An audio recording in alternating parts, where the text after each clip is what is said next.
बैठाओ खेसारी के सामने बा, बैठाओ। पाहुन मारो तेरे खेसारी के। चुतिया लोग लाइव से दूर रही भाई। खेसारी के सार होश करे थे हमको।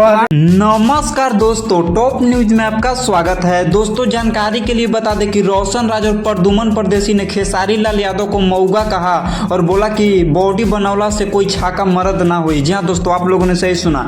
उन्होंने बोला कि बॉडी बनौला से कोनो छाका मर्द ना हुई। तो दोस्तों क्या है पूरी खबर की जानकारी बताएंगे इस वीडियो में, लेकिन उससे पहले अगर आप चैनल पर नए हैं तो वीडियो को लाइक कर चैनल को सब्सक्राइब कर लीजिए। तो दोस्तों जानकारी के लिए बता दें कि पावर स्टार पवन सिंह ने अपने इंस्टाग्राम के माध्यम से बोला कि रोशन राज ने गलत किया है, उनको किसी भी कलाकार के बारे में ऐसा नहीं बोलना चाहिए और उन्हें खेसारी से माफी मांगना चाहिए। तो दोस्तों जानकारी के लिए बता दें कि रोशन राज ने यह भी बोला कि संघर्ष 2 में खेसारी लाल यादव ने एक गाना गाया है। जी हाँ दोस्तों, संघर्ष 2 में खेसारी लाल यादव ने गाना गाया है, वो मेरा गाना है, उन्होंने चोरी करके मेरे गाने को गा दिया है। तो दोस्तों खबर यह भी आ रही है कि प्रद्युमन परदेसी ने खेसारी लाल यादव के राइटर और उनके मैनेजर को भी गाली दिया और बोले कि मैं चमचों से नहीं डरने वाला हूं। जहां दोस्तों उन्होंने बोला कि मैं चमचों से डरने वाला नहीं हूं।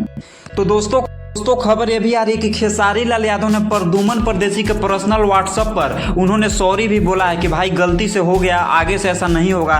फिर भी प्रद्युमन परदेसी ने उन्हें लाइव आकर इतना कुछ कह दिया। तो दोस्तों क्या प्रद्युमन परदेसी ने खेसारी लाल यादव के साथ सही किया, गलत किया, ये कमेंट बॉक्स में जरूर बताइएगा। और आप खेसारी लाल यादव या पवन सिंह को कितना सपोर्ट करते हैं ये भी बताइएगा। दोस्तों तब तक के लिए इतना ही और मिलते हैं अगली वीडियो में।